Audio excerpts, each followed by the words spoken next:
বললেন ঈসা আলাইহিস সালাম পৃথিবীতে আসবেন, সারা পৃথিবীতে ন্যায় নীতি কায়েম করবেন, আল্লাহর দুনিয়া এমন ভাবে ইনসাফ হবে।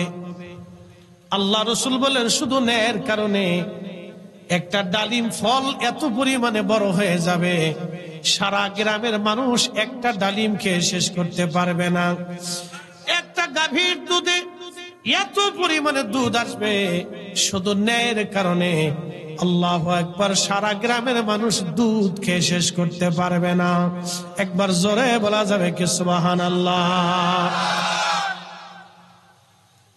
যদি ইনসাফ প্রতিষ্ঠিত হয়, একটা কথা মনে রাখবেন, যদি ন্যায় প্রতিষ্ঠিত হয়, যার যার অবস্থান থেকে শেষে ন্যায় কাজ করে, অন্যায়টা যদি প্রশ্রয় না করে, অন্যায়কে সমর্থন না করে, অন্যায়কে প্রশ্রয় না দেয়, সবাই সবার অবস্থান থেকে যদি তার নীতির উপরে অটল থাকে, তাহলে দুঃখ, লেশ, অভাব, অনটন এদেশে থাকবে না। এটা আমার কথা না, এটা আল্লাহর কালাম, রাসূল করিম সাল্লাল্লাহু আলাইহি ওয়াসাল্লামের পবিত্র জবানের কথা।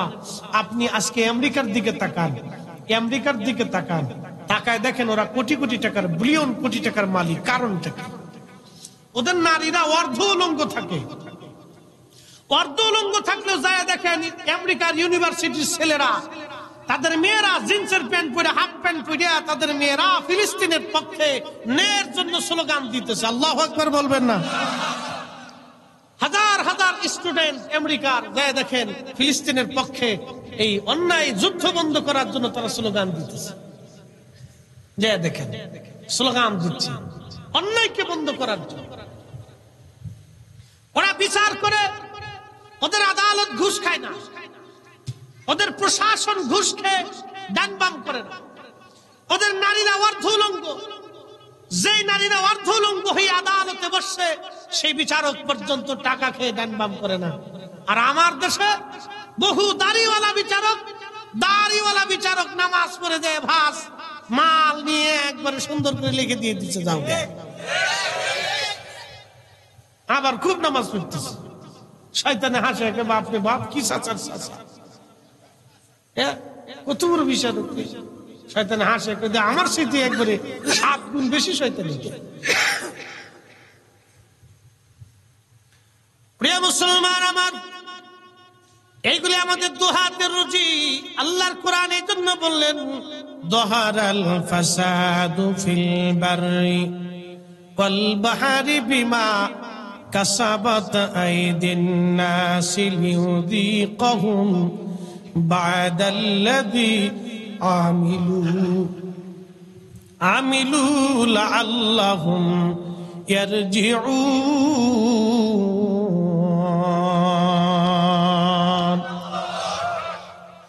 আমি আল্লাহ তোমাদের অপকর্মের জন্য, তোমাদের অন্যায়ের জন্য আমি আল্লাহ তোমাদের উপরে বিপদ আমি আল্লাহ চাপাই দেই, মুসিবত চাপাই দেই, অনাবৃষ্টি চাপাই দেই, গরম চাপাই দেই, দুর্ভিক্ষ চাপাই দেই, যাতে তোমরা আমি আল্লাহর দিকে ফিরে আসো, আমি আল্লাহর দিকে তোমরা ফিরে আসো। সেই জন্য এইগুলি আমি আল্লাহ তোমাদের উপরে চাপাই দেই। বাংলাদেশের প্রত্যন্ত অঞ্চলগুলিতে কত সালাতুল ইস্তিসকার নামাজ হলো, কিন্তু বৃষ্টি হয় না। আজকে আবহাওয়া অধিদপ্তরকে দেখলাম, তারা সংবাদ দিল আগামীতে বৃষ্টির কোনো সম্ভাবনা বাংলার আকাশে নাই। যদি আল্লাহ দয়া না করে তাহলে বৃষ্টি হয়তো কিছুদিন, বহুদিন নাও হতে পারে। গরম আরো বাড়তে পারে, যত গরম পড়বে ততই বিপদ আসবে। একটা ঘটনা না বললেই নয়, মুসা আলাইহিস সালাতু ওয়াস সালামের জমানাতে বৃষ্টি নাই, বৃষ্টির অভাবে বিরাট বড় খরা পড়ে গেল। কঠিন অসুবিধার মধ্যে সমস্ত বনি ইসরাইলরা, একবার দেখবেন সমস্ত বনি ইসরাইলরা মুসা আলাইহিস সালামের কাছে এসে বলল, নবী গো, বৃষ্টির বড় দরকার, বৃষ্টির অভাবে আমাদের ক্ষেত খামার নষ্ট হয়ে গেছে, ফসলাদি নষ্ট হয়ে গেছে, খেজুরের বাগান শুকিয়ে গেছে, ঘাস তরুলতা পাতা মরে গেছে, উট দুম্বা ভেড়াগুলি শুকিয়ে গেছে, দুধ পর্যন্ত শুকিয়ে গেছে। বৃষ্টি যদি না হয় তাহলে আমরা মিশরবাসী ধ্বংস হয়ে যাব। নবী গো, আপনি দয়া করে আমাদের জন্য আল্লাহর কাছে বৃষ্টির জন্য প্রার্থনা করেন। হযরত মুসা নবী বনি ইসরাইলকে বললেন, তোমরা সবাই মিলে আসো, আমরা একটা প্রান্তরে আল্লাহর দরবারে বৃষ্টির জন্য হাত বাড়াই। সমস্ত বনি ইসরাইলবাসী আসলেন সালাতুল ইস্তিসকার নামাজ পড়ার জন্য। আমরা অনেকেই এখানে এক গ্রুপ, সেখানে এক গ্রুপ, এখানে 3 জন, এখানে 10 জন। এইভাবে সালাতুল ইস্তিসকার নামাজ পড়লে তো বৃষ্টি হবে না। সারা এলাকার মানুষ সবাই এক জায়গায় এসে নামাজ পড়বে, কান্নাকাটি করবে, তাহলে হয়তো আল্লাহর দয়া হইতে পারে। সবাই এসে তওবা করবে, তাইলে হয়তো আল্লাহর দয়া লাগতে পারে। যারা এসিতে ঘুমায় তারা একটা চূড়া চাইগে, আমরা তো এসি আছে। কি কথা কর না চিন্তা, আপনার তো এসি আছে, তোকার থেকে এসি না, চূড়া চাইগে যা, ওরা এসির ভিতরে হয়ে রয়েছে। আমার অনেকের আছে তো টাকাতে 1 নম্বর না।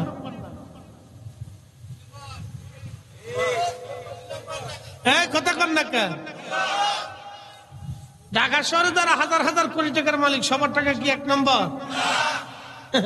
এটা আইবো সালাতুল ইস্তিসকা পড়ার লাগে।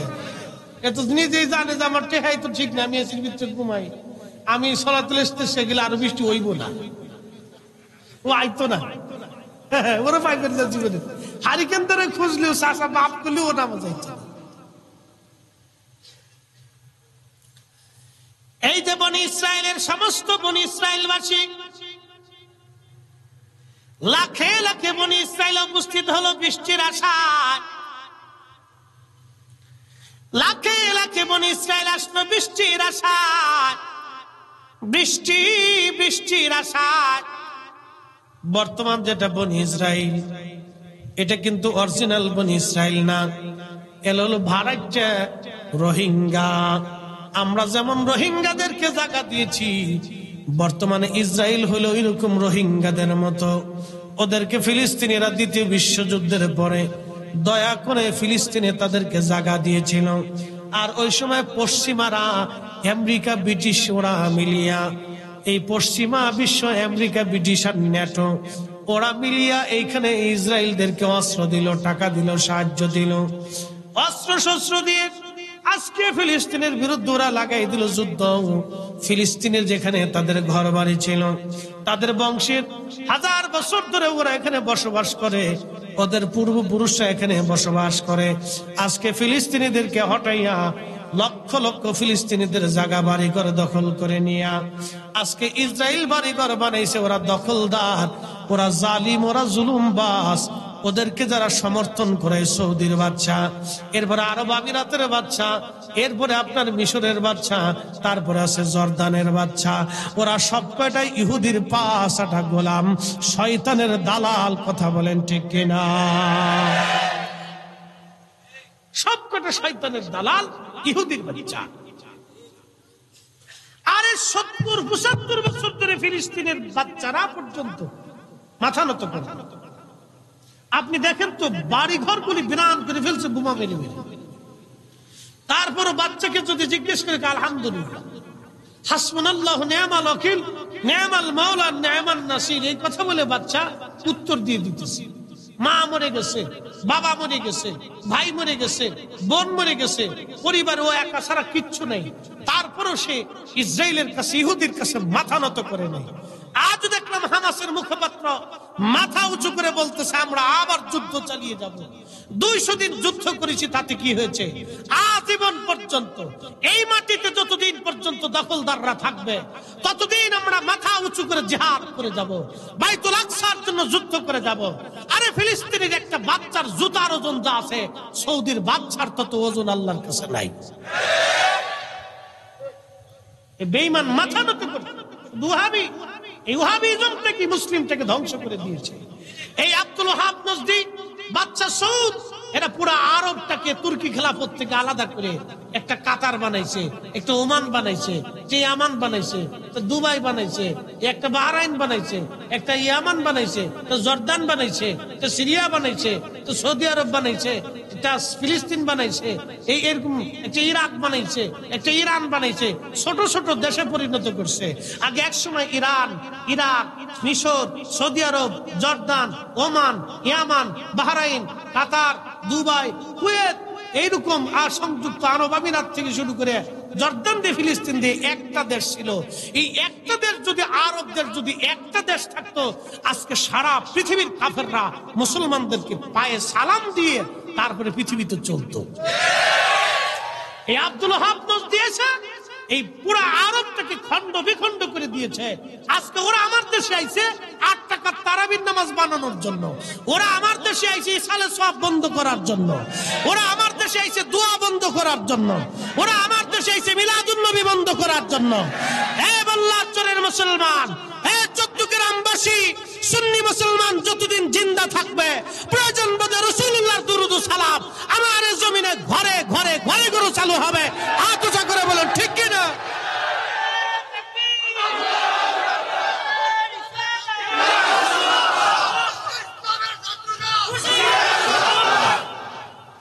এরকম দিনের দুশ্মনরা ভরে গেছে। ওদের মৌলবীরা আমার দেশে আইছে 8 টাকার তারাবি বানানোর জন্য, মসজিদে ভেজাল বাঁধানোর জন্য, গ্রামে ভেজাল বাঁধানোর জন্য, আত্মীয়তার ভেজাল বাঁধানোর জন্য, মুসল্লি ইমামের ভেজাল বাঁধানোর জন্য, ভাইপুতের ভেজাল বাঁধানোর জন্য, সন্তান পিতার ভেজাল বাঁধানোর জন্য।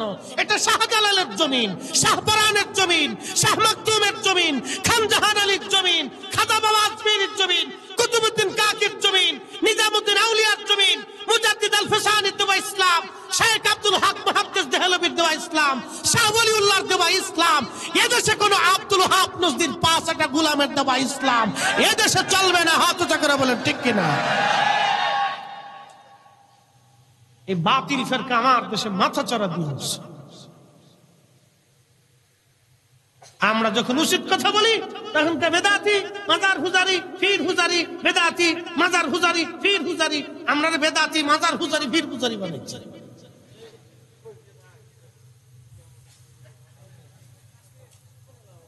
প্রিয় মুসলমান, খুব মনোযোগ দিয়ে, কঠিন পরিস্থিতির মধ্যে আমরা আছি। বলার ভাষা এগুলি আমাদের নাই, আজকে আমরা বড় কঠিন পরিস্থিতির মধ্যে আছি। বাজানো, খুব মনোযোগ দিবেন। হযরত মুসা আলাইহিস সালাতু ওয়াস সালামের বনি ইসরাইলের লোকেরা সবাই একত্রিত হলো সালাতুল ইস্তিসকার নামাজ পড়ে আল্লাহর দরবারে দোয়া করার জন্য। আল্লামা ইমাম আবুল ফারাজ ইবনুল জৌজি 900 বছর আগে উইনুল হিকায়াতের মধ্যে লেখেন, যখন মুসা নবী একত্রিত হলেন হাজার হাজার লক্ষে লক্ষে বনি ইসরাইল নিয়ে আল্লাহর দরবারে হাত বাড়াইলেন, আমরা সালাতুল ইস্তিসকা পড়ি, এখানে 300 এনে 200 ওনে 50 জন নিয়ে সালাতুল ইস্তিসকার নামাজ পড়ি। মূলত আমরা সবাই উপস্থিত হওয়ার কথা। এই 14 গ্রামে যদি সালাতুল ইস্তিসকা হয়, বৃষ্টি নাই, আমাদের সবাই যেতে হবে। আমাদের বাচ্চা কাচ্চা সহ সাথে করে ধরে নিয়ে যাওয়া লাগবে। নিজেরাও কাঁদতে হবে, তওবা করতে হবে, বাচ্চাদেরকেও কান্না করাইতে হবে। সবাই মিলে যখন আল্লাহর দরবারে হাত বাড়াবে তখন আমার মালিকের হয়তো দয়া লেগে যাবে। এটার নাম সালাতুল ইস্তিসকা। মুসা আলাইহিস সালাম সবাইকে নিয়ে দাঁড়ায় গেলেন, দোয়া চলতে লাগলো, কিন্তু দোয়া হয় কবুল হলো না। আল্লাহু আকবার। এমন একটা অবস্থা হলো যে আকাশের মেঘগুলি আকাশ থেকে উড়ে যায়, সরে যায়, আকাশ আরো পরিষ্কার হয়ে গেল। প্রচন্ড গরম আরো বেশি করে পড়া ধরল। বনি ইসরাইল ডাকতে বলল, নবী গো, আপনি না বললেন, আপনি সবাই নিয়ে দোয়া করলেন, বৃষ্টি তো হলোই না, আরো আমাদের প্রচন্ড গরম পড়ে গেল, কঠিন পরিস্থিতির মধ্যে আমরা পড়ে গেলাম। হযরত মুসা নবী ডাকতে বললেন, আমার বনি ইসরাইল, তোমরা শোনো, যার জীবনে গুনাহ আছে সে চলে যাও, যার গুনাহ নাই সে দাঁড়াও। যার গুনাহ আছে চলে যাও, যার গুনাহ নাই সে দাঁড়াও। যেতে যেতে অধিক মানুষ চলে গেল, যেতে যেতে অধিক মানুষ চলে গেল। অল্প কিছু বান্দা নিয়ে মুসা আলাইহিস সালাম আবার হাত বাড়ালেন, আল্লাহ বৃষ্টি দাও। বৃষ্টি তো হলোই না, আরো প্রচন্ড গরম শুরু হয়ে গেল। প্রচন্ড গরমে অতিষ্ঠ হয়ে যাচ্ছে মানুষগুলি। বলল, হুজুর, বৃষ্টি তো হলোই না, আরো গরম শুরু হয়ে গেল। মুসা আলাইহিস সালাম ডাক দিয়ে বললেন, উম্মতের, আরে জীবনে একটা গুনাহ যারো করছো, একটা গুনাহ যে করছো সে চলে যাও, একটা গুনাহ যে জীবনে করো নাই সে বসে থাকো। কি বুঝলেন? আল্লাহু আকবার। সব চলে গেছে, সব চলে গেছে, সব মাঠ ফাঁকা, লক্ষ লক্ষ মানুষ চলে গেল। ময়দানের এক কোনায় হযরত মুসা আলাইহিস সালাম তাকে দেখলেন, এক অন্ধ ব্যক্তি বসে আছে। সুবহানাল্লাহ বললেন না? কেটা বসে রয়েছে? কানা, কানা বয়ে রয়েছে, কানা। ডাক দে, ডাক দিয়ে বলতেছে, কানা, অন্ধরে, তুই কি শুনিস নাই? আমি বলছি একটা গুনাহ যে করবে সে চলে যাবে, তুই বসে রয়েছিস কেন? সব চলে গেল। আন্ধা ডাকতে বলতেছে, নবী গো, সবাই যদি চলে যায়, আমি বসে রইছি, ঘোষণাটা তো আমি শুনলাম। মুসা আলাইহিস সালাম গো, আমি অন্ধর জীবনে মনে পড়ে না আমি কোনদিন একটা গুনাহ করেছি।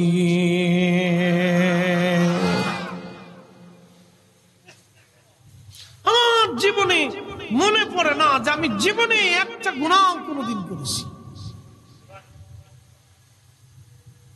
চিন্তা করেন, আমার দেশে যে বৃষ্টি হবে কেমনে হবে? কয়দিন আগে কনসার্ট হয়েছে, পাকিস্তান থেকে কি এক শিল্পী এসে গান গায়।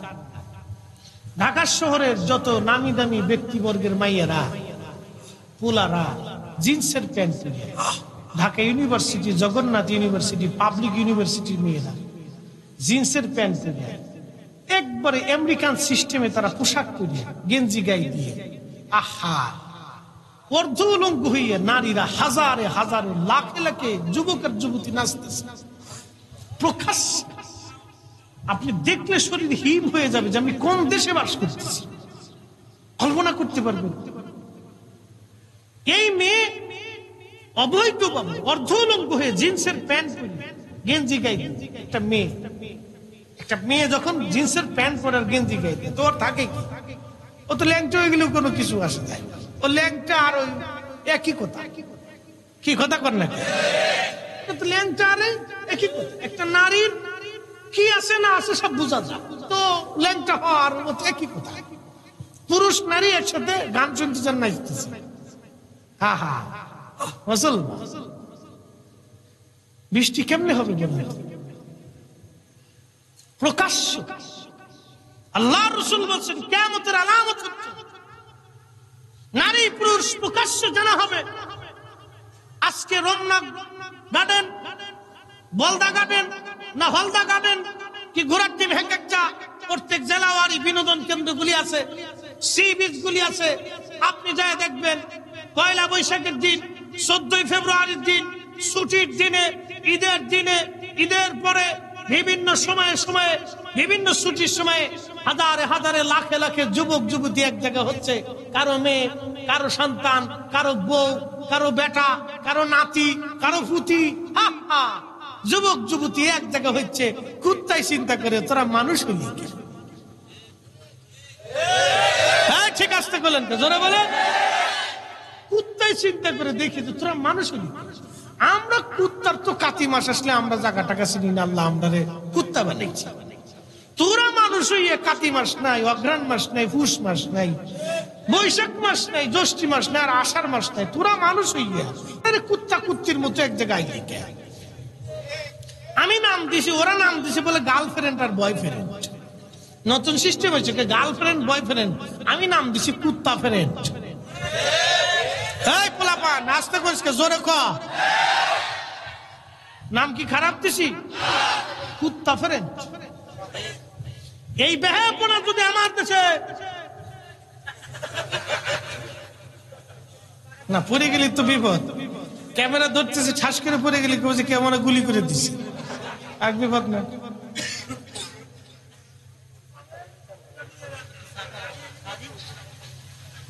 তুই তো জোয়ান মানুষ হয়ে বুড়া মানুষ মারার বুদ্ধি করছিস, তুই মনে করছিস এত মরে গেলে তোর বালা নাকি? গরম করে একটা চা না দে, চিনি ছাড়া দে, এমনি ডায়াবেটিস চিনি ছাড়া দাদার লাগে চিনি ছাড়া। পরিশ্রম করে, অনেক পরিশ্রম করে তরিকার জন্য, একটু নিবেদিত প্রাণী মানুষগুলো দৌড়াদৌড়ি করে তো ঘুম আসতে পারছে। আমি তো আসার আগে একসব ঘুমাই আইছি না, তো উপায় নেই আমার, কিছু করার নাই। যে গরম পড়তেছে তাল ঠিক থাকে না, তো খুব মনোযোগ দিয়ে এই পরিস্থিতি আমাদের চলতেছে, যার কারণে আমরা বিভিন্ন ধরনের আযাব গজব আমাদের আসতেছে। আচ্ছা, আপনাদেরকে আজকে একটা কথা কই, ডায়াবেটিস একটা রোগ, আজ পর্যন্ত ওষুধ আবিষ্কার হয়েছে, নিরাময় হওয়ার ওষুধ আবিষ্কার হয়েছে? হয়নি। হার্টের রোগ একটা রোগ, আজ পর্যন্ত নিরাময় হওয়ার ওষুধ আবিষ্কার হয়েছে? যে জীবনে একবার হার্ট স্ট্রোক করছে সে শেষ। কি কথা কন না কেন? যার একবার ডায়াবেটিসে ধরছে সে কিন্তু শেষ, যার একবার ব্লাড প্রেসারে ধরছে সে কিন্তু শেষ, এটা আর সারে না। কি কথা কন না কেন? যে একবার ব্রেন স্ট্রোক করছে সে কিন্তু শেষ। এই জন্য শোনেন, এইগুলি আমাদের জন্য আল্লাহর পক্ষ থেকে বালা বালা। কি কথা কন না কেন? আল্লাহর পক্ষ থেকে এগুলি কি বালা, বিপদ বিপদ, এগুলো গজব। নিত্য নতুন রোগ আসতেছে কিন্তু সারতেছে না। অনেকের জুয়ান ছেলে স্ট্রোক করে বসছে, নানান রোগে আক্রান্ত, অসুস্থ হয়ে পড়তেছে, কিছু করার নেই। মাঝে মধ্যে দেখা যায় স্ট্রোক করে মরে যাচ্ছে। সেদিন মাতার বাড়ি গেলাম কক্সবাজার, একটা ছেলে, আল্লাহু আকবার, গত বছরও ছিল মাহফিলে, এবছর দুনিয়াতে নাই, কবরে চলে গেছে। জোয়ান বেড়া স্ট্রোক করে মরে গেছে। এরকম চলতেছে। এগুলো এক ধরনের বালা মুসিবত আমাদের উপরে। এই বিভিন্ন এই সমস্ত অপসংস্কৃতি, বেহাপনা আমার দেশে বাড়তে বাড়তে, আপনি কি বলবেন? আমার দেশের নারী সমাজ কত দূর পর্যন্ত আগায় গেছে যে নিজের কলিজার টুকরা সন্তানকে হত্যা করিয়ে পরপুরুষের হাত ধরে চলে যেতেছে। আসতে বলেন কেন, জোরে বলেন। এটা কতটুকু পরিমাণে আইকামে জাহেলিয়াত ঢুকলে একটা মার কাছে সন্তানের নিরাপত্তা নাই? হ্যাঁ, এগুলি কি গজব না? এত কঠিন সমস্যা আমাদের দেশে, মহামারীর মতো। আপনার শুনলে গা শিহরে উঠবে, শরীর হিম হয়ে উঠবে। এরকম আহারহ হচ্ছে হাজারে হাজারে। স্বামী পরিশ্রম করে বিদেশ থেকে টাকা পাঠাচ্ছে, স্ত্রী আরেকজনের হাত ধরে চলে যাচ্ছে। পরকীয়ার কি কঠিন পরিস্থিতি আমার দেশে চলতে চাইছে, আপনি কল্পনা, মাথা নষ্ট হয়ে যাবে। এগুলি আমাদের জন্য গজব, এগুলি আমাদের জন্য বালা। এই জন্য বৃষ্টি বন্ধ হয়ে গেছে, গরম বেড়ে গেছে, অনাবৃষ্টি শুরু হয়ে গেছে। আবার যখন বৃষ্টি হবে তো হতেই থাকবে, বন্যা হচ্ছে তো হয়ে যাচ্ছে। এই পরিস্থিতিগুলি আমাদের জন্য বড় ভয়াবহ। কয়েকদিন আগে খবরে দেখলাম, এক মেয়ের 17 দিন পর্যন্ত ধরে নিয়ে, আমার দেশের মেয়েরা ছেলেরা তো বুঝে না, ওরা প্রীতি বাঁধায়, নাম দিছে প্রেম প্রীতি। এই প্রেম প্রীতির ভান ধরিয়া কালকে যশোরে দেখলাম হিন্দু বেটা এই এক মেয়ের সাথে প্রেম প্রীতি করে নিয়ে বাস মেরে ফেলে দিচ্ছে। চলতেছে এগুলি। মুসলমান মেয়ে হিন্দু বেটার লগে প্রেমে পড়ে চলে গেছে। চি চি চি, মুসলমান, লজ্জা করা উচিত, শরম করা উচিত। এগুলো চলতেছে। যুবক যুবতী চলতেছে নিয়ে ব্ল্যাকমেইল করে, মোবাইলে ভিডিও করে বছরের পর বছর তার সাথে ব্ল্যাকমেইল চলতেছে। এগুলি সাবধান। আপনার যদি সতর্ক না হন, তাহলে আমার সন্তানগুলি আগামীর জন্য ভয়াবহ পরিণতির শিকার হবে। এক্ষুনি সতর্ক হতে হবে। আপনার ছেলে, আপনার মেয়ে, আপনার নাতি, আপনার পুতি কোথায় যা, কি করে, কোন জায়গা যায়, কখন আসে, কখন যা, কি করে, একবারে সার্চ লাইটের মতো টর্চ লাইট মেরে মেরে পরীক্ষা নিরীক্ষণ করতে হবে। ছোট বাচ্চাদের হাতে মোবাইল দেওয়া যাবে না। ছোট মেয়েদের হাতে এরকম মোবাইল আপনারা দিবেন না। যতই বাপ ডাকুক কাজ হবে না, দাদা ডাকুক আর খালো ডাকুক, ফুফা ডাকুক, দেবেন না। একবারে বাটাম চালান টাইট করে দিবেন, ফুটবল দিয়ে দেন, ওই ক্রিকেট দিয়ে দেন, রেকেট দিয়ে দেন, কিন্তু মোবাইল দিবেন না। এগুলি আমাদের অপসংস্কৃতি আমাদের দিকে ঢুকাইয়া আমাদের যুবকের যুবতীদেরকে জানার দিকে নিয়ে এগুলির নিকৃষ্ট বানানোর বুদ্ধি চলতেছে। কথা বলেন ঠিক কিনা? ওরা ঠিক করে তো কালকে মোবাইল টিপবে, ওদের সময় খালি ঠিক ঠিক ঠিক ঠিক, কালকে যাবে না।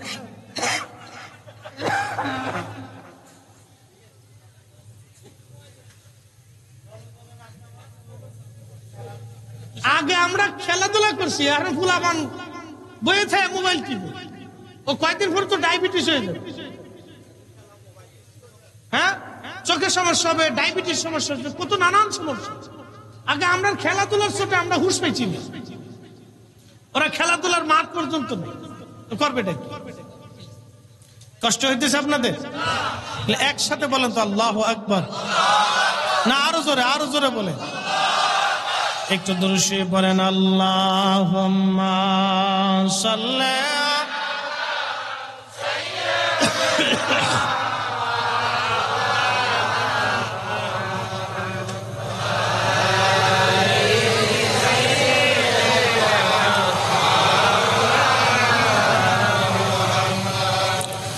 ওই নামই আমার গলার মালা, ওই নাম জপে মোর জোড়ায় জ্বালা। আমার সব ভুল হবে না পেলে ওই, আমার সব ভুল হবে না পেলে ওই চরণ তলে ঠাই। ওই নামের মাঝে কি যেন এক শান্তি খুঁজে পাই। বলেন ওই নামের মাঝে কি যেন এক শান্তি খুঁজে পাই। আমি বিভোর হই রসুল নামের দুরুদ পড়ে যাই।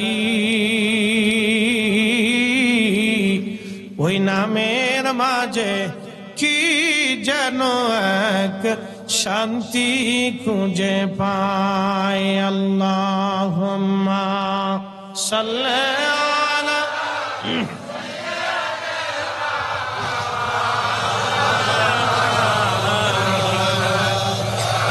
দাঁড়া পরে এত ব্যস্ত হইস না।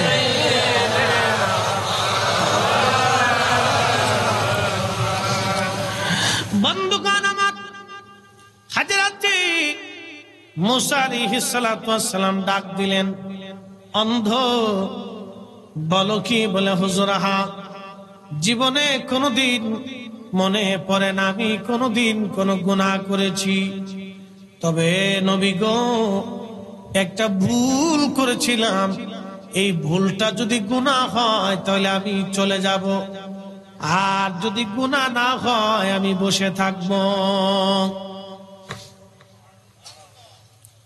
কি ভুল করছিলি রে? বলে হুজুর, সদর রাস্তা দিয়ে যাওয়ার সময় রাস্তার পাশেই একটা বাড়ি ছিল, এই বাড়ির সদর দরজা উন্মুক্ত ছিল, খোলা ছিল। যখন সদর দরজা খোলা, মুসা নবী গো আমার চোখ ওই সদর দরজা দিয়ে অন্দর মহলে ওই মহিলার দিকে নজর চলে গেল। ঘরের ভিতরে নারীরা তো নিজস্ব হালতে সব সময় থাকে। আপনার আমার মা বোনেরা, আমাদের স্ত্রী এবং সন্তানেরা, পরিবারের সদস্যরা নিজস্ব আঙ্গিকে ঘরের মধ্যে বাড়িতে থাকে। হাজরাতে মুসা নবী ডাক দিয়ে বললেন, আল্লাহর বান্দা বলো। ওই অন্ধ ডাক দিয়ে বলে, নবী গো ওই সদর দরজা দিয়ে অন্দর মহলে নারীর দিকে আমার নজর চলে গেল। বেগানা নারীর দিকে যখন নজর চলে গেল, আমি তখন চোখটারে ঘুরাইয়া চোখটাকে ধমক দেয়া বললাম, চোখ আজকে তুই বেগানা নারীর দিকে আমার আজকে ঘুরাই নিয়ে গেছিস, আজকে তোরে আর আমি আস্ত রাখবো না। এই কথা বলে সঙ্গে সঙ্গে আমার চোখটা আমি নষ্ট করে ফেললাম। ও নবী মুসা শোনো গো, আমি অন্ধ ছিলাম না, পাপ থেকে বাঁচার জন্য আমি চোখ অন্ধ করে ফেলছি। হুজুর যদি গুনাহ হয় আমি চলে যাব, গুনাহ না হইলে আমি বসে থাকব।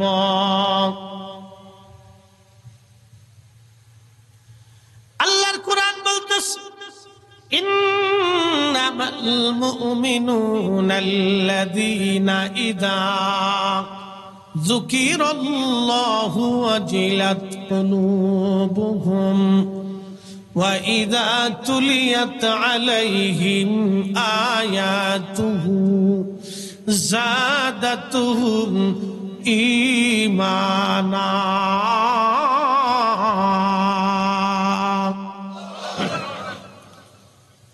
আল্লাহ ডাকতে বললেন, মুমিন তো তারাই যাদের স্মরণে আল্লাহর স্মরণ আসার সঙ্গে সঙ্গে অন্তরটা আল্লাহর ভয়ে থরথর করে কাঁপতে থাকে।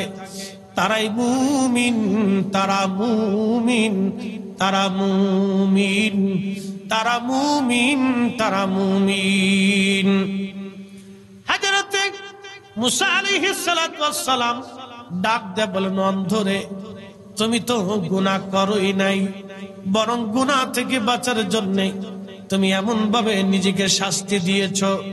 যাও হে অন্ধ, তুই হাত বাড়া, হাত না বাড়াইলে আজকে দোয়া কবুল হবে না রে। তুই হাত বাড়া, খোদার দরবারে বৃষ্টি চা। অন্ধ আল্লাহর দরবারে হাত বাড়াই দিয়ে বলে, রাব্বি, জানি গুনার কারণে তুমি বেজার হয়ে গেছো আল্লাহ, বহুদিনে বৃষ্টি না হওয়াতে জমিন উত্তপ্ত হয়ে গেছে, ফসলগুলি মরে গেছে, গাছপালাগুলি শুকিয়ে যাচ্ছে, উট দুম্বা ভেড়াগুলির দুধ পর্যন্ত শুকায় গেছে। তোমার বান্দাদের কষ্ট হয়, তুমি মালিকের দরবারে আমি গোলাম হাত বাড়াইছি, আল্লাহ বৃষ্টি না দিলে আমি আজকে যাব না। অন্ধ ওই আবিদ, ওই জাহিদ এইভাবে আল্লাহর দরবারে হাত তুলে বিনয় বিনয় কাঁদতেছিল। ইমাম যাহাবী, ইমাম জৌজি রাহমাতুল্লাহি আলাইহি কিতাবের মধ্যে তিনি লিখতেছেন, আল্লাহর আকাশ জুড়ে মেঘ হয়ে গেল, তুমুল আকারে প্রচন্ড গতিতে বৃষ্টি পড়া শুরু হয়ে গেল।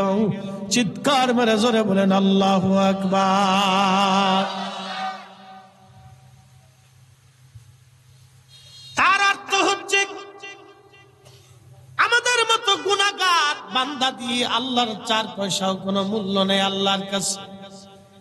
এই জন্য আমার পীর মুর্শিদ একটা কথা বলতেন, শত শত মুর্দা দিল মাটির উপরে, তাহার চাইতে অধিক ভালো যদিও কবরে। অর্থাৎ উনি বুঝাইতে চাইলেন এই কথা দিয়া, শত শত মুর্দা দিলওয়ালা বান্দা মাটির উপরে থাকলেও কোনো লাভ নাই, কিন্তু দিল জিন্দা করে আল্লাহর ওলি হয়ে যারা কবরে চলে যায়, যদিও তারা কবরে চলে যায়, তারা মাটির উপরেও ওলি, মাটির নিচেও ওলি। ওই ওলিরা ওই মাটির নিচে ঘুমানোর কারণে আল্লাহ এখনো আমাদের উপরে আকাশ থেকে বৃষ্টি দেয়, গজব দিয়ে আল্লাহ ধ্বংস করে দেয় না। এখনো ক্ষুধা ঠান্ডা বাতাস দিয়ে কলিজা ঠান্ডা বানায়। কথা বলেন ঠিক কিনা? এই জন্য আমি মাঝে মধ্যে বলি, সিন্নি খাইছো মোল্লা চিনো নাই, সিন্নি খাইছো মোল্লা চিনো নাই। আল্লাহর ওলি এ জমিনের ভিতরে থাকবে, কুতুব আবদাল ওলিরা সর্বসময়ের জন্য জমিনের মধ্যে থাকবে, যাদের উসিলায় আল্লাহর আকাশ থেকে বৃষ্টি হয়। হযরতে মিশকাতুল মাসাবির কিতাব, মিশকাতুল মাসাবির বাবুল কারামাতের ভিতরে একখানা হাদিস আসছে। হযরত আলী রাদিয়াল্লাহু আনহু একদিন দোয়া করতেছিলেন। একজন লোক বললেন, ইয়া আমিরাল মুমিনিন, আপনি একটু শামের জন্য বদদোয়া করে দেন, সিরিয়ার জন্য বদদোয়া করেন। শাম বলা হতো বর্তমানে জর্দান, সিরিয়া, লেবানন, লিবিয়া, ফিলিস্তিন, মিশরের এক অংশ দিয়ে বিরাট অংশটাকে বলা হতো শাম। শামের জন্য আপনি বদদোয়া করে দেন। তখন হযরত আলী রাদিয়াল্লাহু আনহু বদদোয়া করলেন না। দোয়া শেষ হয়ে যাওয়ার পরে ওই লোকটা ডাকতে বলল, আমিরুল মুমিনিন, আপনি শামের জন্য কেন বদদোয়া করলেন না? হযরত আলী কাররামাল্লাহু ওয়াজহু বললেন, শোনো হে আল্লাহর বান্দা, আমি আমার মাসুক নবীর পবিত্র জবান থেকে শুনেছি, ওই শামের ভিতরে আমার আল্লাহ রাব্বুল আলামিন 40 জন আবদাল রেখে দিয়েছেন। একজন ইন্তেকাল করলে আরেকজনকে আবদাল বানাইয়া আল্লাহ 40 জন পুরা করে রাখেন। ওই 40 জনের উসিলায় আল্লাহর আকাশ থেকে বৃষ্টি হয়। ওই শামের উপরে আল্লাহ বৃষ্টি নাজিল করেন, ফসল ফলায়। আল্লাহ শত্রু থেকে শামবাসীদেরকে আল্লাহ হেফাজত করে। অতএব আমি আলী আল্লাহর আবদালদের বিরুদ্ধে বদদোয়া করতে পারি না। চিৎকার মেরে জোরে বলেন আল্লাহু আকবার। ওলি আব্দাল গাউস কুতুব আখের আব্দাল মুজাদ্দেদ এইরকম তামাম পৃথিবীতে থাকবে। তাদের উসিলায় আল্লাহর আকাশ থেকে বৃষ্টি হয়, গজব আযাব থেকে আল্লাহ বাঁচায়। সিন্নি খাইছো মোল্লা চিনো নাই, শাহজালালের জমিন, শাহপরানের জমিন, শাহ মাকদুমের জমিন, শাহ আলী বুগদাদির জমিন, 360 আউলিয়ার জমিন। এই জমিনে অসংখ্য ওলিরা ঘুমায়। আমরা মুসলমানরা ওলিদের পক্ষে আছি, পক্ষেই থাকবো। আমরা ওলিদের জামাতের মুসলমান, আমরা ওলিদের দলের মুসলমান। আমরা ওলি বিদ্বেষী মুসলমান না, আমরা আল্লাহর ওলিদের পক্ষের মুসলমান। কথা কোন ঠিক কিনা? আমরা অরিজিনাল না ডুপ্লিকেট? রোহিঙ্গা না অরিজিনাল? আমরা রোহিঙ্গা না আমরা অরিজিনাল? যারা এদেশে নতুন করে আবিজাবি আনছে এগুলো সব হলো রোহিঙ্গা। কথা কন না কে, ঠিক কিনা? এই সব রোহিঙ্গা আমরা দেশে। ওরা এসে কইতেছে তোরা বেদাতি, তোরা চলে যা। আমরা বেদাতি বেদাচ্ছি। হ্যাঁ, রোহিঙ্গার এই গ্রুপ, এই ওহাবি, এটি আমরা এক তোরা বেদাতি চলে যা। ওরা এমন ভাব লইছে যে ওরা অরিজিনাল।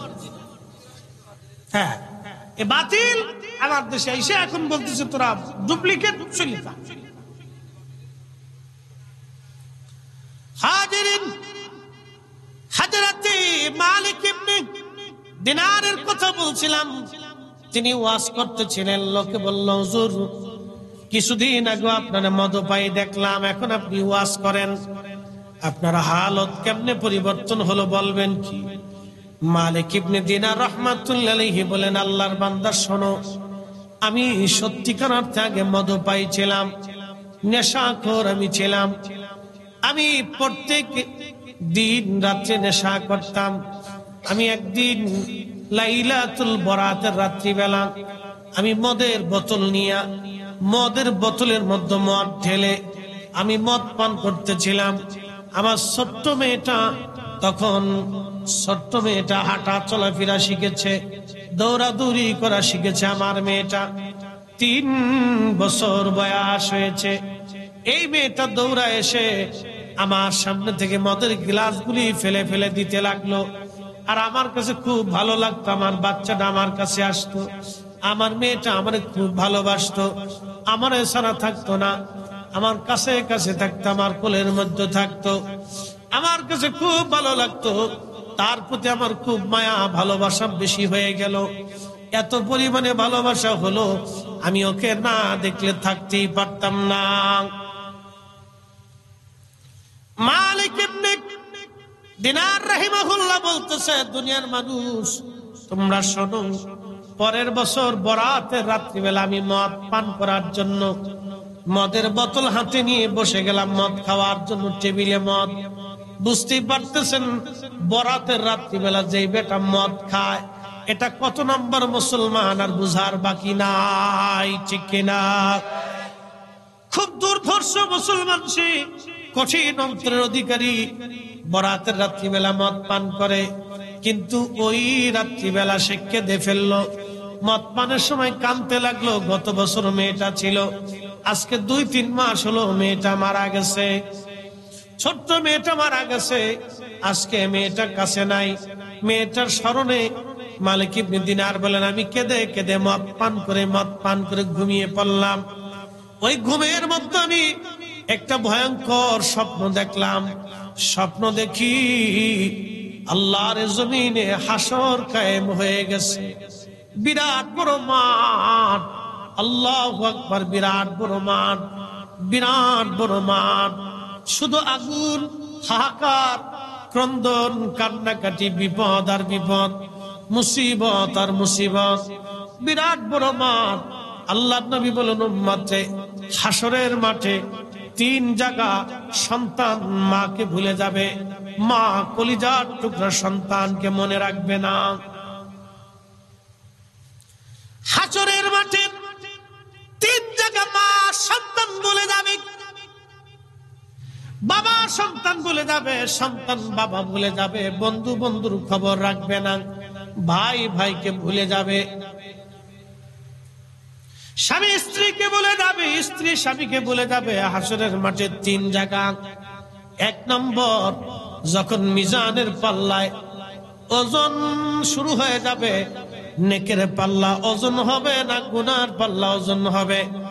আব্দুল করিম, বাবার নাম আব্দুল জব্বার, লাব্বাইক ইয়া রাব্বাল আলামিন আল্লাহর দরবারে দাঁড়ায় যাবে। নেকি বদিগুলি ওজন শুরু হয়ে যাবে। তখনই আল্লাহর বান্দা হিমশিম খাবে। ওই সময় সন্তানের কথা মনে রাখবে না, পিতামাতার কথা মনে রাখবে না, আত্মীয় স্বজনের কথা মনে রাখবে না, নিজের চিন্তায় একেবারে পেরেশান হয়ে যাবে। আর একটু পরিষ্কার করে বলি, ওই যে আমাদের দেশে বিরাট বড় মামলার আসামি, আপনি মার্ডার মামলার আসামি হয়ে গেছেন। আপনি মার্ডার করেন নাই, কিন্তু আসামি হয়ে গেছেন। মামলা যেতে যেতে সুপ্রিম কোর্ট পর্যন্ত মামলা চলে গেল। একেবারে সুপ্রিম কোর্টের শেষ বেঞ্চ, বিচারপতির কাছে মামলা। শেষের দিন আজকে বিচারপতি রায় দিয়ে, বিচারপতি আজকে রায় হয়ে যাবে। মামলার চূড়ান্ত রায় আজকে হবে। এই রায়ের পরে আর কোন রায় নাই। সমস্ত সাক্ষী দলক কথাবার্তা শোনার পরে বিচারপতি বসে গেলেন, রায় দিবেন তিনি 2 মিনিট পরে। ওই 2 মিনিটটা ওই আসামির জন্য কত বড় কঠিন হবে বলেন তো। সে সন্তান ভুলে যাবে, স্ত্রী ভুলে যাবে, আত্মীয় স্বজনের কথা তখন মনে থাকবে না। একটাই তার চিন্তা, বিচারপতি রায় দিবেন, এই রায়টা কি হবে, আমার পক্ষে হবে না বিপক্ষে হবে। ওই আসামি খুবই চিন্তায় পড়ে যাবে, দুনিয়ার কোনো কিছুর কথা মনে থাকবে না। হাসরের মাঠে ওজনের পাল্লা, নেকির পাল্লা, গুনার পাল্লা ভারী হবে না, নেকির পাল্লা ভারী হবে। যখন ওজন কায়েম হয়ে যাবে, তখন আল্লাহর বান্দারা হিমশিম খেয়ে যাবে। কোটি কোটি হাসরবাসী মানব আর জিন পাগল পারা হয়ে যাবে। সেই দিন কেউ কারো দিকে ভ্রুক্ষেপ করবে না, কেউ কারো খোঁজ বার্তা নিবে না, চিন্তায় পেরেশানির মধ্যে পড়ে যাবে।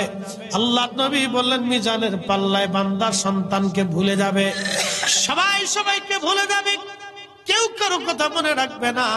2 নম্বর আমলনামা ডান হাতে দিবে না বাম হাতে দিবে। যখন সবার আমলনামা ডান হাত বাম হাতে দেওয়া শুরু হয়ে যাবে, নেককারদের আমলনামা সামনে দিয়ে ডান হাতে দেওয়া হবে, বদকারদের আমলনামা পিছন দিক দিয়ে বাম হাতের মধ্যে দিয়ে দেওয়া হবে।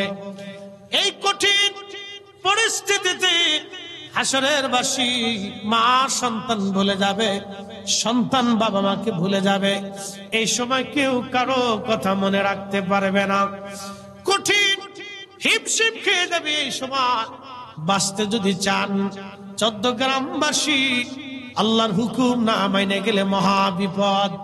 এই সময় যদি বাঁচতে চান, আল্লাহর জিকিরে নিজের জিহ্বাকে সিক্ত করে যান। এই সময়টা যদি বাঁচতে চান, আমার রসুলের গোলামি করে যান। কারণ এ সময় নবী ছাড়া আর কেউ আপন হবে না, নবী ছাড়া আর কেউ আপন হবে না। কথা বলেন না কেন, ঠিক কিনা? ওই নামই আমার গলার মালা, ওই নাম জপে মোর জুড়াই জ্বালা। আমার সব ভুল হবে না পেলে ওই, আমার সব ভুল হবে না পেলে ওই চরণ তলে ঠাই। ওই নামের মাঝে কি যেন এক শান্তি খুঁজে পায়। আল্লাহুম্মা সাল্লি আলা, জবান খুলে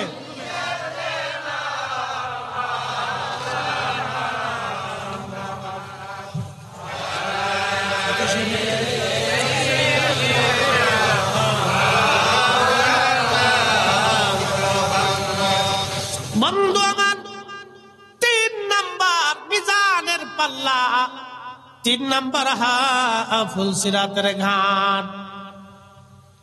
ফুলসিরাতের ঘাটে কেমনে পার হবে এ চিন্তায় হাসরবাসী পেরেশান হয়ে যাবে।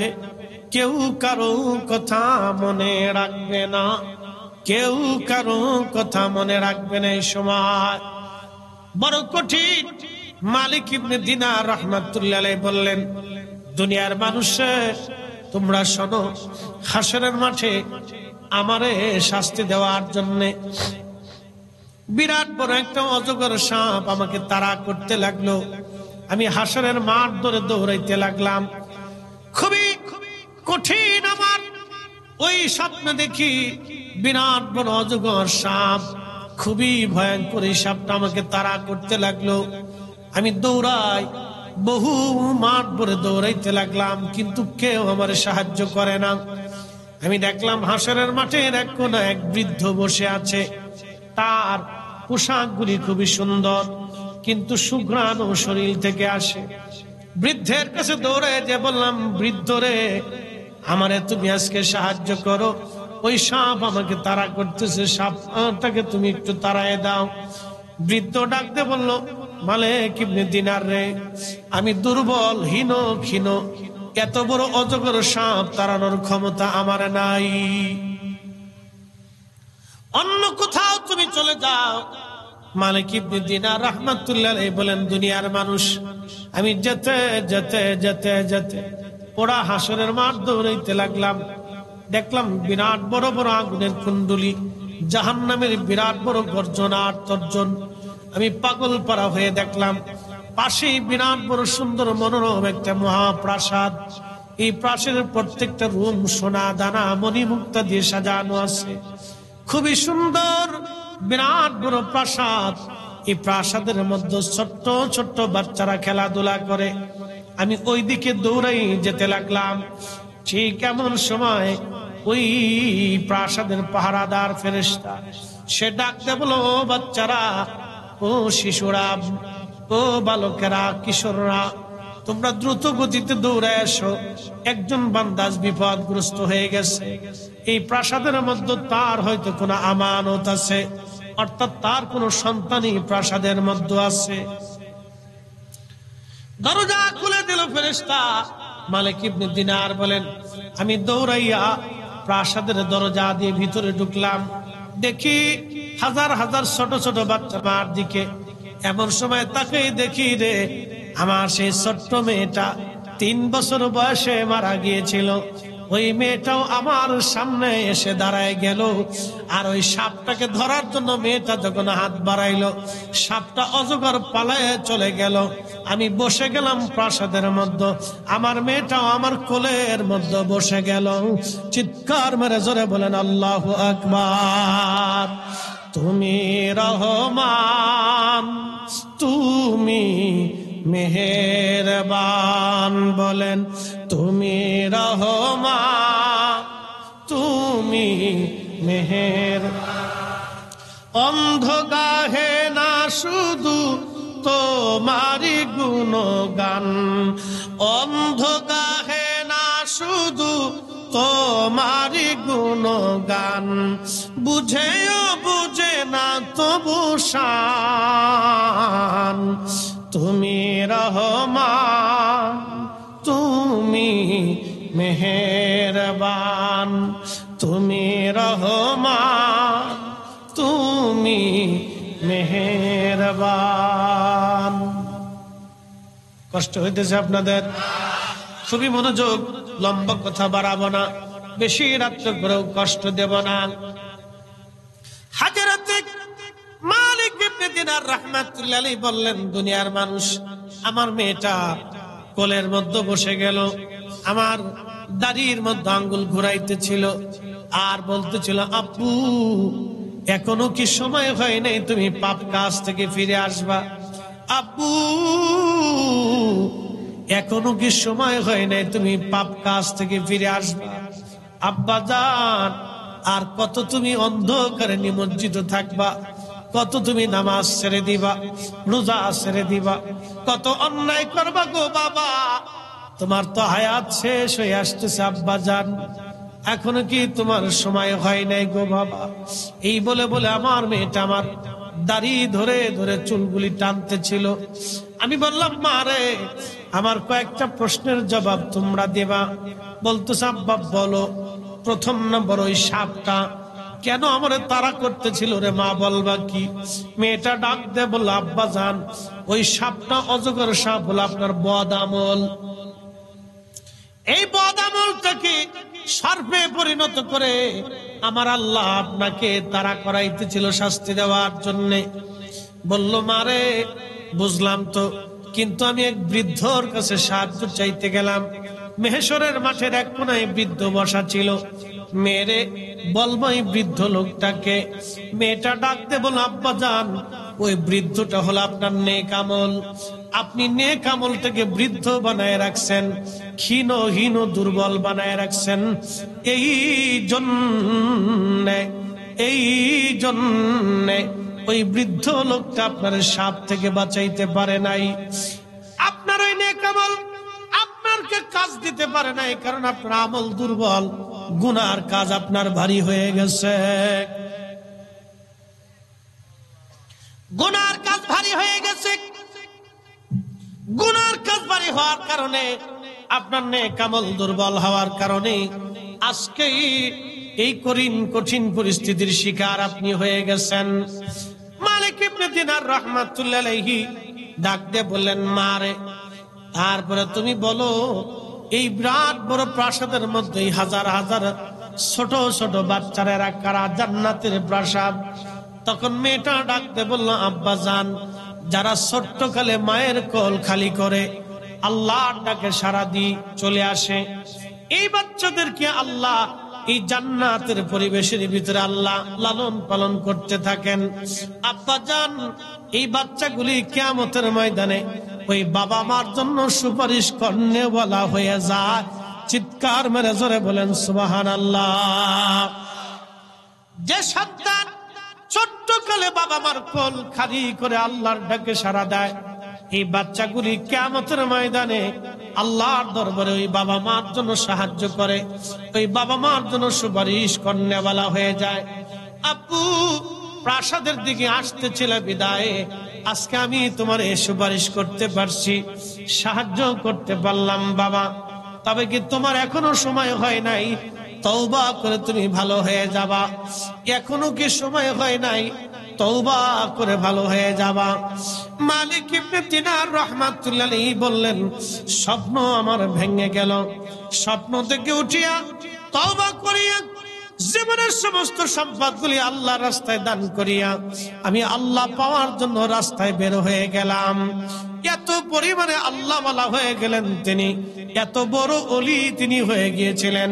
পৃথিবীর বড় বড় ইমামরা তার নামে কিতাব লিখে গেছে, তার প্রশংসা করে গেছে। একবার জোরে বলা যাবে কি আল্লাহু আকবার। এই জন্য ওলিদের দাম, ওলিদের কথা কর না কেন, ওলিদের জোরে কর, ওলিদের দাম বেশি। কারণ কি? ইন্না আকরামাকুম ইনদাল্লাহি আতকাকুম। আল্লাহর ওলিরা যার অন্তরে তাকওয়া বেশি, আল্লাহর দরবারে তার দাম বেশি। সুবহানাল্লাহ। কি বাড়ি যাইয়া ও দিন মজুর হতে পারে, রিকশাওয়ালা হতে পারে, ও আধা শিক্ষিত হতে পারে, চ্যান্সেলর ও প্রিন্সিপালও হতে পারে।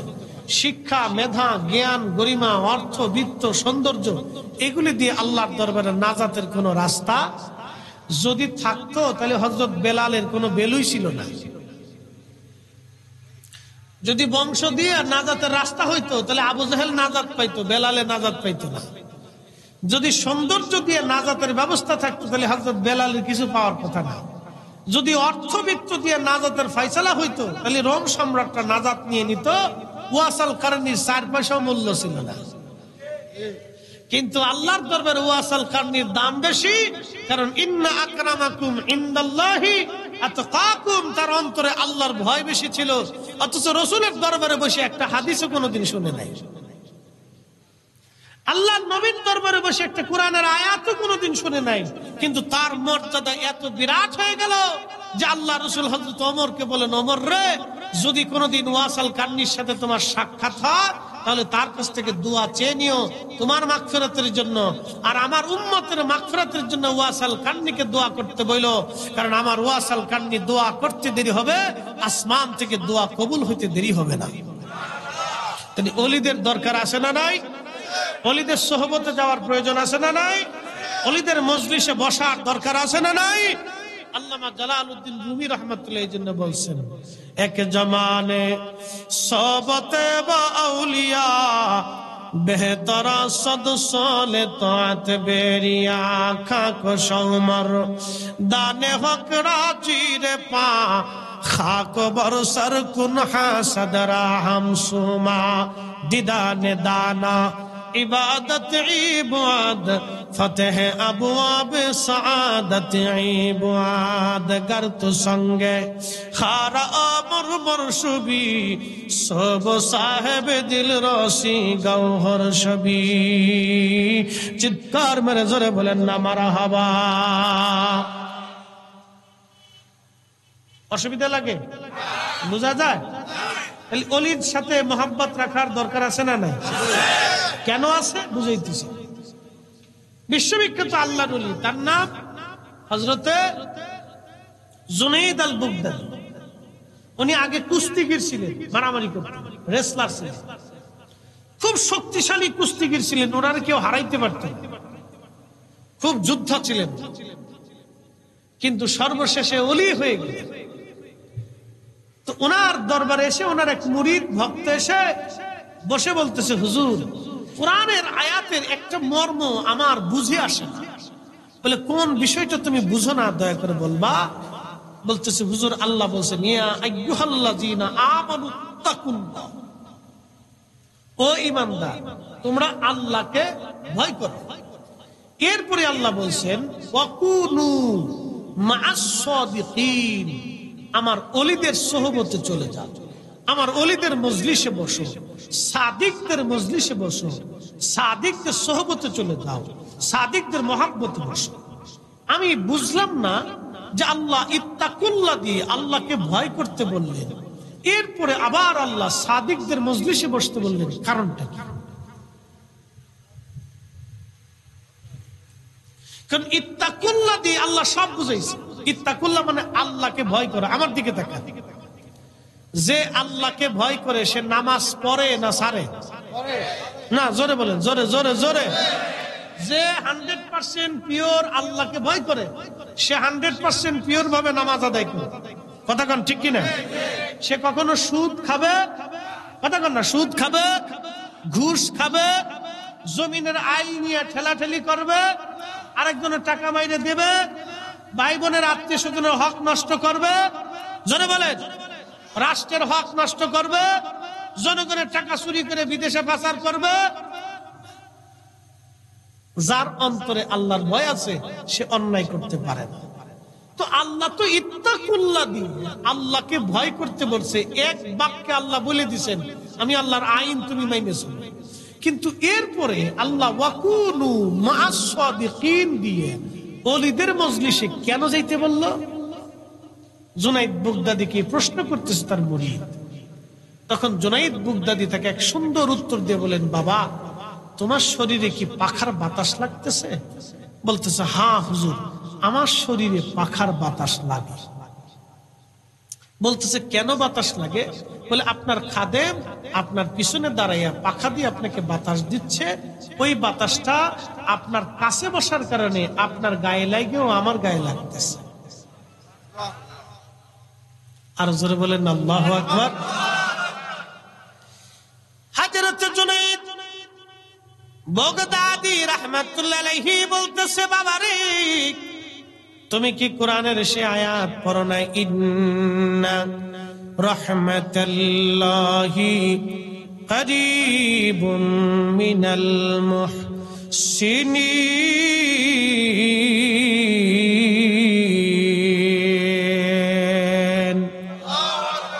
নিশ্চয় আল্লাহর রহমত মুহসিন বান্দাদের নিকটবর্তী ঠিক কিনা নিশ্চয় আল্লাহর রহমত মুহসিন ওলিদের নিকটবর্তী বাবারে আমার গায়ে আমার খাদেম বাতাস দেওয়ার কারণে তুমি আমার সোহবতে বসার জন্য যদি তোমার গায়ে বাতাস লাগে ও বাজান আমার তাহলে শোনো আল্লাহ কেন ওলিদের মজলিসে যাইতে বললেন ওলিদের কাছাকাছি সোহবতে মহব্বতে যারা বসে আল্লাহর অবারিত রহমত সাকিনা সন্তুষ্টি আল্লাহ রাজামন্দি আল্লাহ তার ওলির উপরে দিয়ে রাখছে ওলি কিন্তু ভোটাভুটিতে ওলি হয় না ওলি হয় আল্লাহর সন্তুষ্টির কারণে, ঠিক কিনা?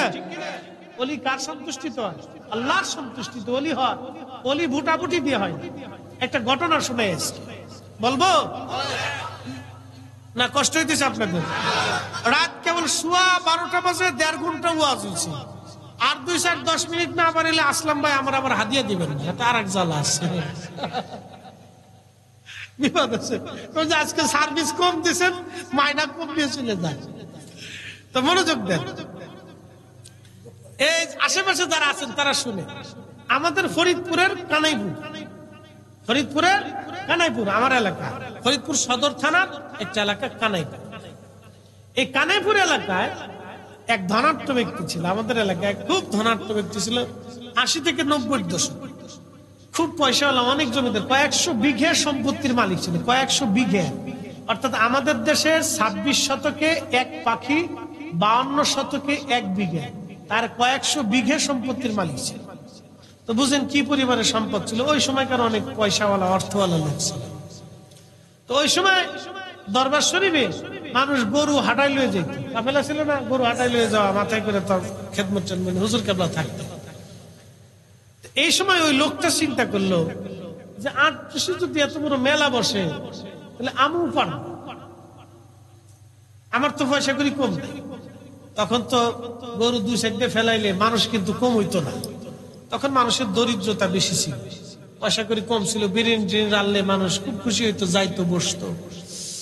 তো উনি গরু 2 সাইডে ফেলাই দিয়ে একটা বিরাট বড় মাহফিল টাহফিল দিয়ে একবারে, উনি যদি এমনি মাহফিল করে তাহলে অসুবিধা নেই, কিন্তু উনি পাল্লা দিতেছে যে 8 যদি এত বড় মজমা মেলাইতে পারে তাহলে আমি পারবো না কি?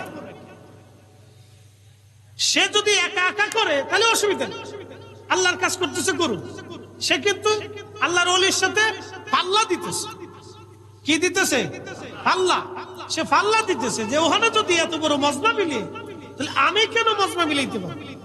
তো এই বেটা করলো কি, প্রথম বছর 2 সাইডটা গরু ফেলাইলো, এরপরের বছর আরেকটু বাড়াইলো, এরপরের বছর আরেকটু বাড়াইলো, মোটামুটি 4-5 বছরে একবার বিরাট বড় একটা মজমা মিলিয়ে ফেল।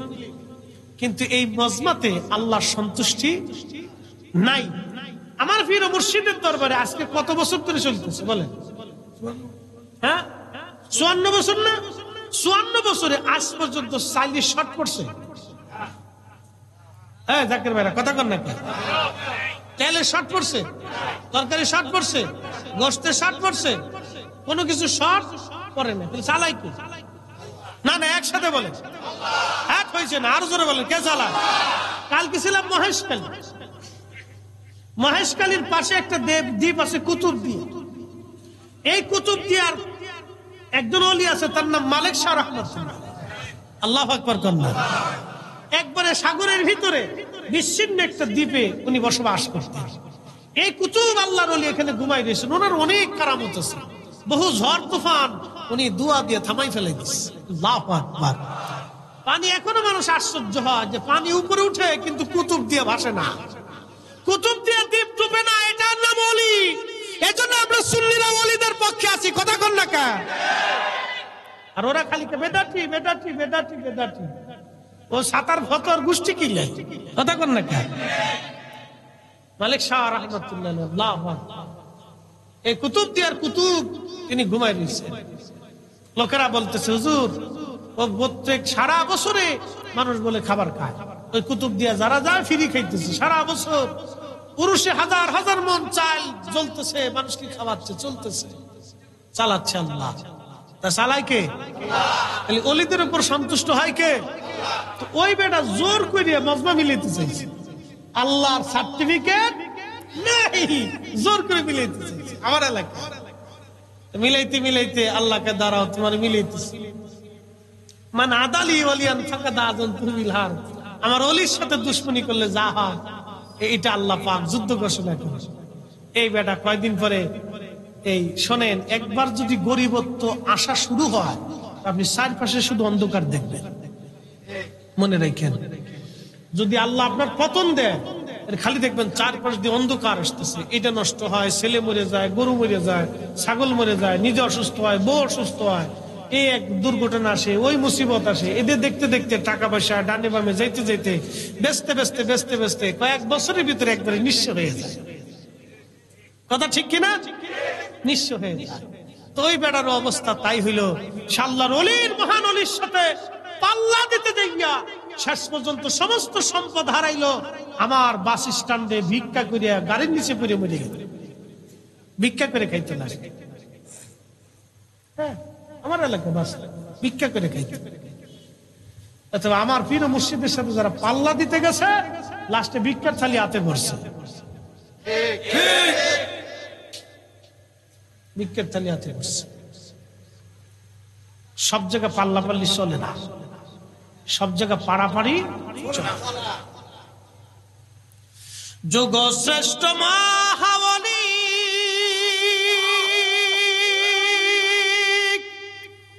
আমার মুর্শিদ মাওলানা,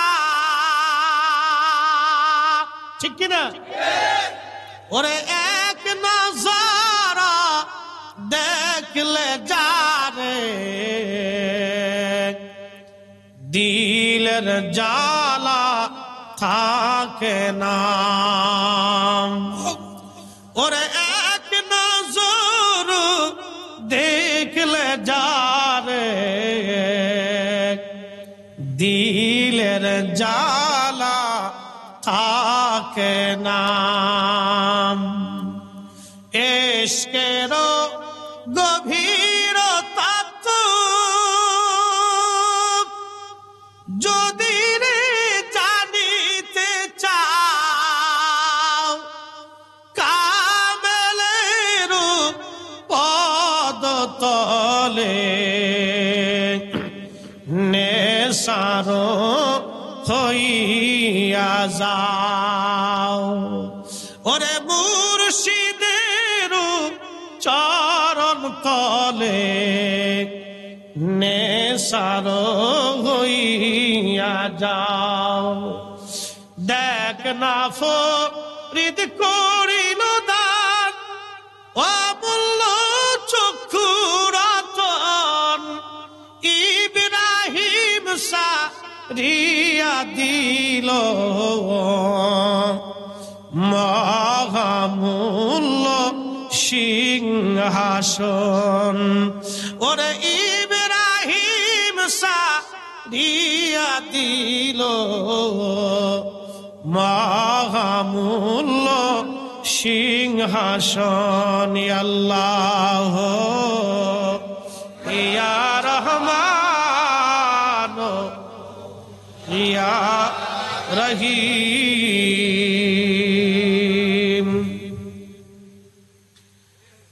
চট্টগ্রামবাসী এই জন্য পাল্লা পাল্লি চলে না।